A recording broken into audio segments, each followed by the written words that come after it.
자, 그러면 은혜 언약에 있는 아이들을 위한 내용을 보도록 하겠습니다.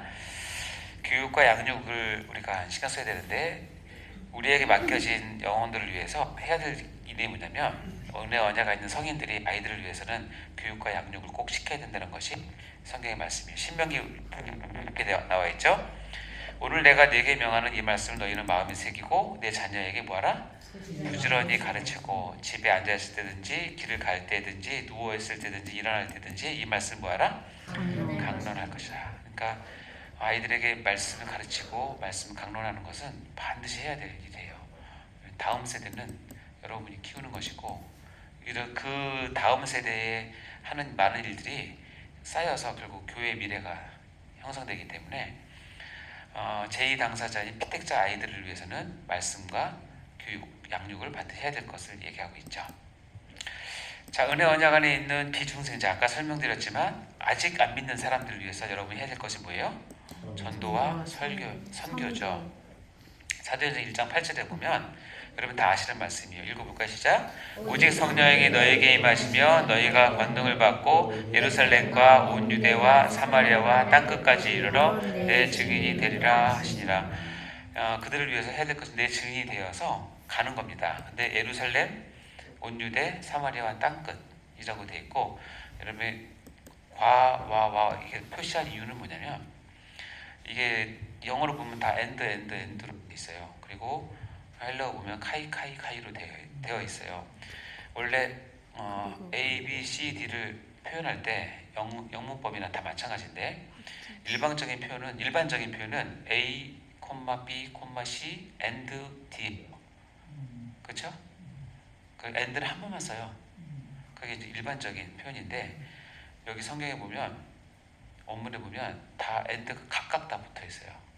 A, and B, and C, and D로 붙어 있어요. 이거는 문법사 특수 용법인데 글 쓴 사람이 이 A, B, C, D가 동일한 무게를 갖고 동일한 강조점을 두고 동일한 것을 표현할 때 이렇게 다 쓴다는 거예요.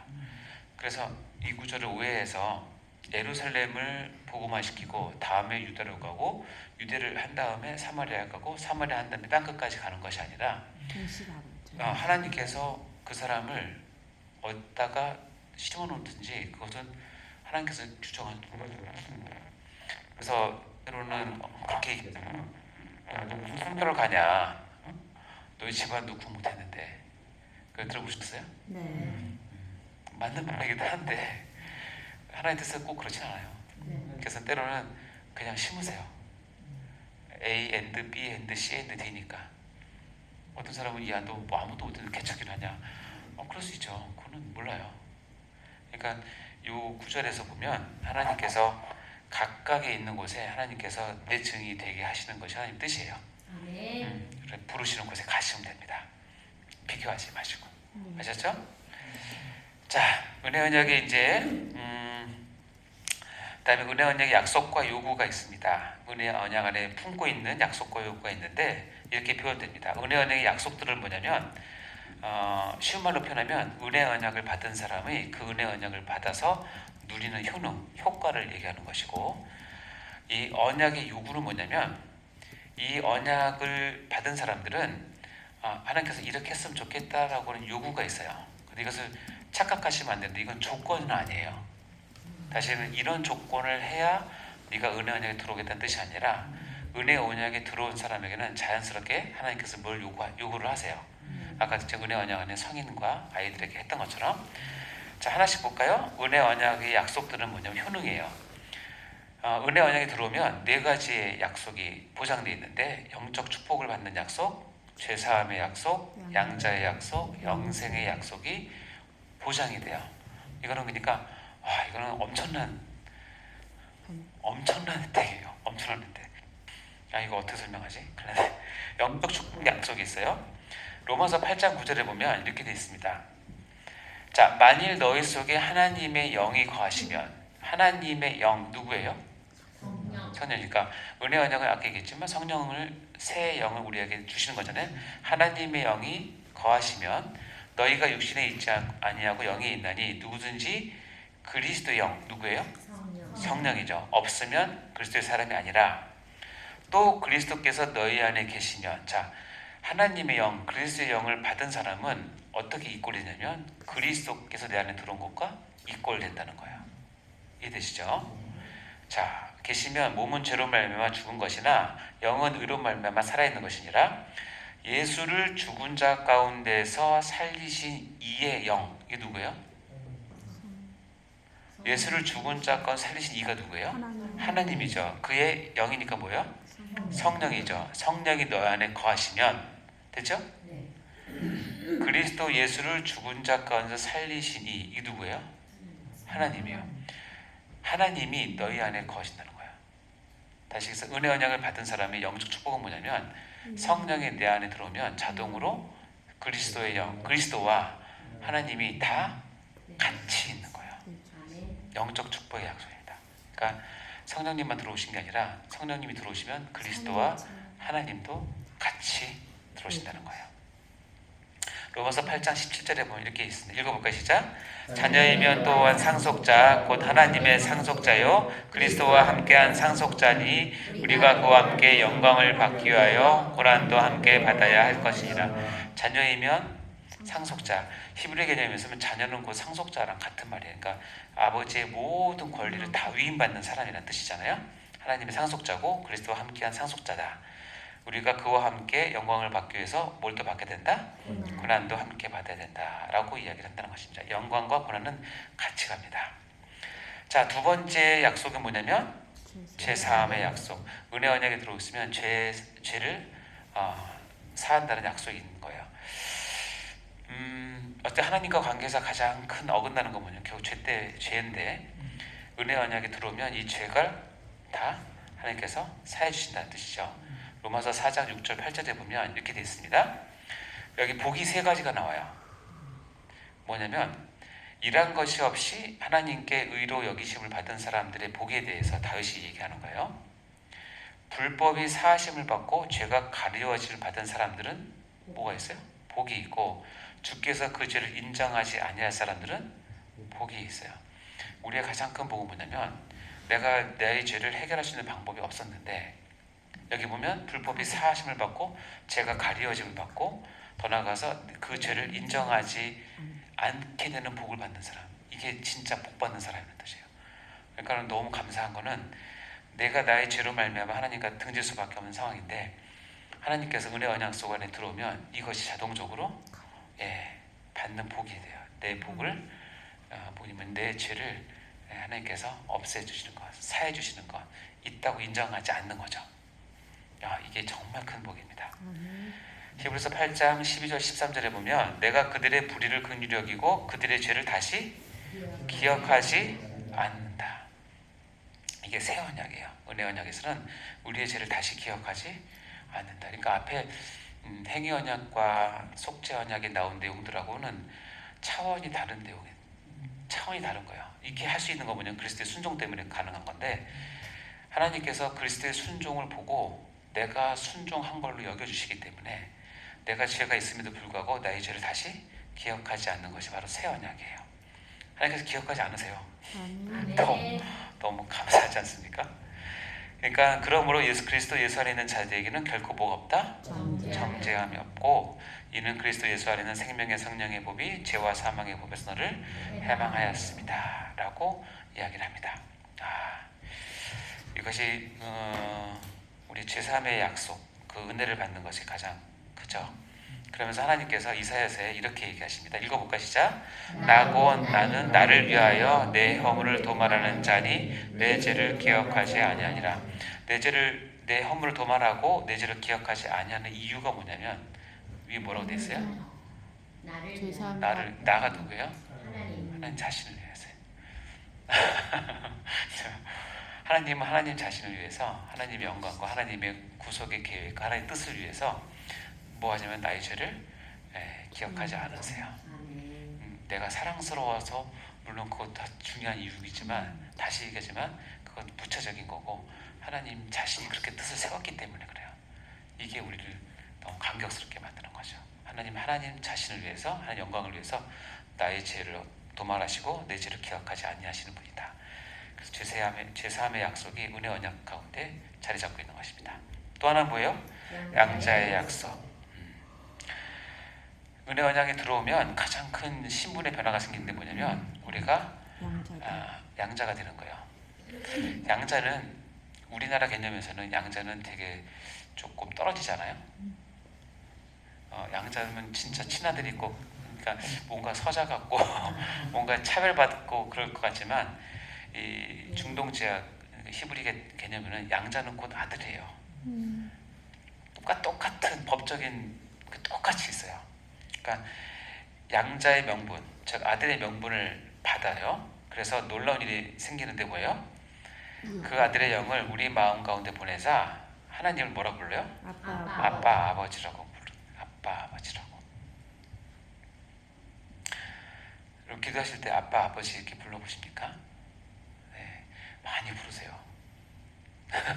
하나님이 지금도 듣고 싶어 하세요. 아빠 아버지 많이 듣고 싶어 하세요. 그래서 저는 개인 기도할 때뿐만 아니라 제가 새벽 기도 인도할 때 다 기도시키고 나서 아버지 할 때 꼭 앞에 아빠를 불러줘요. 부르시라고. 저는 제 자녀가 저를 아빠라고 부를 때 너무 좋았고 오늘 돌아가셨지만 저희 아버님한테도 저는 항상 아빠라고 그랬어요. 네. 아빠. 그게 훨씬 더 친감이 있죠. 근데 제 아들이 만약에 아빠라고 부르다가 갑자기 아버지라고 부르면 무섭습니다. 문제가 있어. 무슨 문제가 있나? 뭐 잘못했나? 일단 양자, 즉 다시 얘기하면 하나님의 진짜 아들의 명분을 우리에게 얻게 하시는 것이 은혜 언약 가운데 있는 거죠. 이게 참 귀한 거죠. 다음에 또 하나는 뭐냐면 영생의 약속입니다. 어떻게 영원한 생명을 갖게 하신 것이죠. 디도서에 보면 3장 7절에 읽어볼까요? 시작. 우리로 그의 은혜를 힘입어 의롭다 하심을 얻어 영생의 소망을 따라 상속자가 되게 하려 하십니다. 네, 우리가 은혜를 입어 의롭다 하심을 얻으면 영생의 소망을 따라서 상속자가 되게 하십니다. 영원한 생명을 약속을 하시죠. 이게 계시록에 보면 정말 기가 막히게 표현되어 있는 내용입니다. 자, 이어서 보겠습니다. 언약의 요구, 다시 얘기하면 조건은 아니에요. 이 조건을 만족해야 은혜 언약을 준다는 뜻이 아니라 은혜 언약을 일방적으로 준 사람에게는 하나님께서 이렇게 요구를 하세요. 마땅히. 그래서 첫 번째는 뭐냐면 그것을 믿음으로 받아들일 것을 요구하시고 받아들이는 사람은 거룩히 구별되어서 말씀대로 살 것을 요구하세요. 그러니까 자녀답게 살라고 얘기하는 거죠. 다음에 예배자, 헌신자가 될 것을 요구를 하세요. 자, 믿음으로 받아들일 것을 요구하십니다. 다시 얘기하면 은혜 언약은 우리에게 믿음을 주어서 믿음으로 그것을 수납하게끔 하세요. 로마서 3장 26절 27절 읽어보겠습니다. 시작. 또 이때에 자기의 의로우심을 나타내사 자기도 의로우시며 또한 예수를 믿는 자를 의롭다 하려 하심이라. 그런즉 자랑할 때가 어디냐? 있을 수 없느니라. 무슨 법으로냐? 행위로냐? 아니라 오직 믿음의 법으로니라. 결국 은혜 언약을 수납하는 방법은 오직 하나의 믿음의 법이에요. 근데 믿음이 나로부터 나온 믿음이 아니라 하나님께서 선물로 주신 믿음이에요. 그것을 그 다음에 에베소에 또 똑같이 나오죠. 은혜, 믿음, 구원, 선물 이 네 가지는 같이 가는 거예요.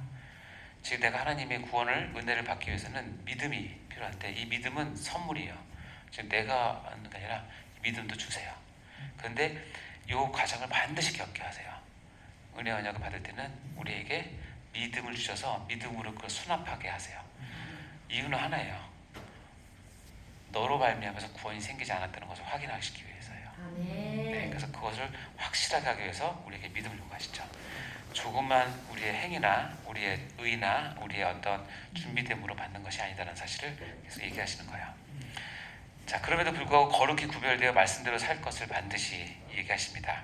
이제 성화에 대한 부분일 텐데 에베소서 5장 8절 말씀 읽어볼까요? 시작. 너희가 전에는 어둠이더니 이제는 주 안에서 빛이라. 빛의 자녀들처럼 행하라. 네, 빛의 자녀들처럼 행할 것을 얘기하십니다.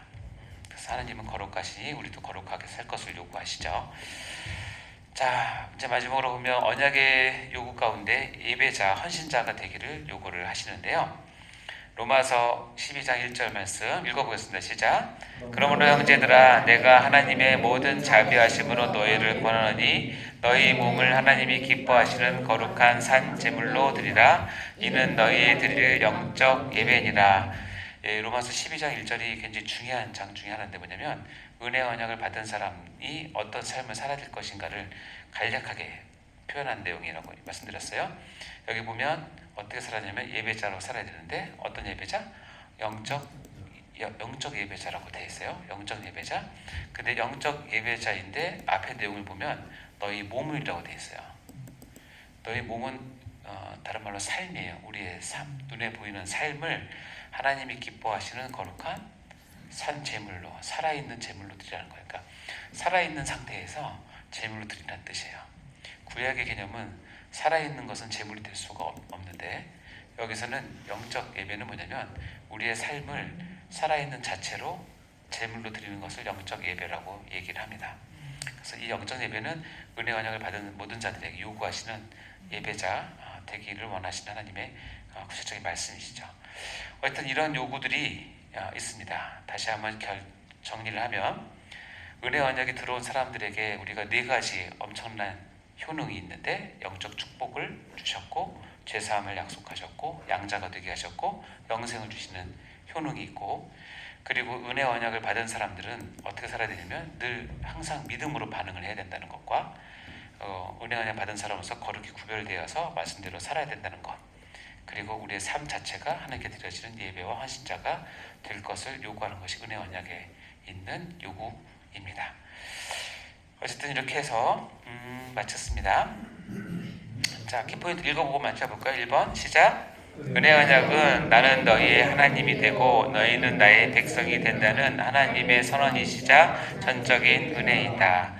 나는 너희의 하나님이 되고 너희는 나의 백성이 된다. 이 구절은 반드시 여러분 마음속에 새기셔야 되고 아셔야 됩니다.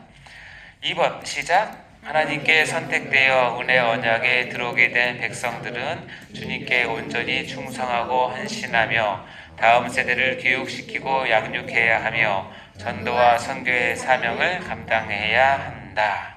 네, 이것이 은혜 언약을 받은 사람들의 특징입니다. 자, 아까 찬양을 불러봤죠? 자, 이제 마지막 정리하겠습니다. 성경 전체를 관통하는 핵심 주제는 바로 나는 너희 하나님이 되고 너희는 나의 백성이 된다는 하나님의 선언입니다. 이것을 알리는 것이 바로 은혜 언약이고 우리는 이 은혜 언약의 최대의 수혜자인 것입니다. 우리가 평생에 감사해야 될 한 가지 이유가 되는 것이죠. 여러분들 감사하시고 또 주님께 헌신하시기 바랍니다. 자, 이번 학기에 우리가 서론, 신론, 인간론 해서 오늘까지 다 마쳤습니다. 그래서 다음 학기 26년 1학기는 아마 기독론하고 구원론 이어서 할 예정이니까 되시는 분들은 같이 가셨으면 좋겠고요. 그래서 감사합니다. 다음 학기에 꼭 만나요. 남겼습니다. 자, 오늘 마지막까지 잘해주셔서 너무 감사하고 한 해 동안 저도 이거 준비하면서도 나도 많이 은혜를 받았고 여러분이 또 잘 댓글도 써주시고 또 느낀 것들을 해주셔서 감사하고 소망이 있다면 같이 나눈 것들이 여러분의 인격적으로나 또 영에 대한 것이나 또 여러분 사역지에서 그대로 잘 적용돼서 정말 하나님을 드러내는 하나님의 말씀을 드러내는 여러분 다 되시기를 간절히 바랍니다. 네, 다음 학기에 뵙도록 하고요. 기도하고 마치도록 하겠습니다. 하나님 아버지 감사합니다. 이렇게 한 학기를 잘 마치게 해주셔서 진심으로 감사드립니다. 하나님 우리에게 주신 이 귀한 말씀들 사랑의 말씀들 하나님의 은혜와 하나님의 귀한 뜻을 깨닫는 저희가 되게 도와주시고 아버지 바쁜 일정 가운데서도 학업에 하는 가운데서도 늘 중심 잃지 않도록 주님 저희를 붙들어 주시길 간절히 바랍니다. 하나님 저희들을 준비시켜 주옵소서. 하나님께 정말 준비되어서 이 마지막 세대에 하나님 뜻 가운데 다 쓰임 받는 귀한 우리 원들 다 될 수 있도록 도와주옵소서.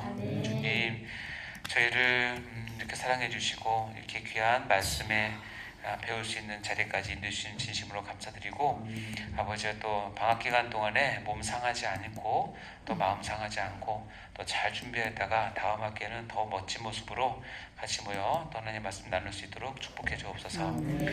혹시 졸업하는 우리 어른들이 있습니까? 아버지 학기를 축복하시고 더욱더 하나님께서 사랑하여 주셔서 하나님께서 적재적소에 저희를 사용하여 주시고 그것서 헌신 충성함으로 하나님 나라와 교회를 세우는데 우리 모두들 잘 쓰임받을 수 있도록 축복하여 주옵소서. 하나님 감사합니다. 이 귀한 사람들을 만나게 해주셔서 너무나 감사하고 부족한 저를 통해서 하나님의 또 말씀을 같이 나누게 해주셔서 너무나 감사하고 오직 하나님께만 영광을 올려드립니다. 주님 홀로 영광 받아 주옵소서. 감사드리며 이 모든 말씀을 예수님 이름으로 간절히 기도드립니다. 아멘. 수고하셨습니다.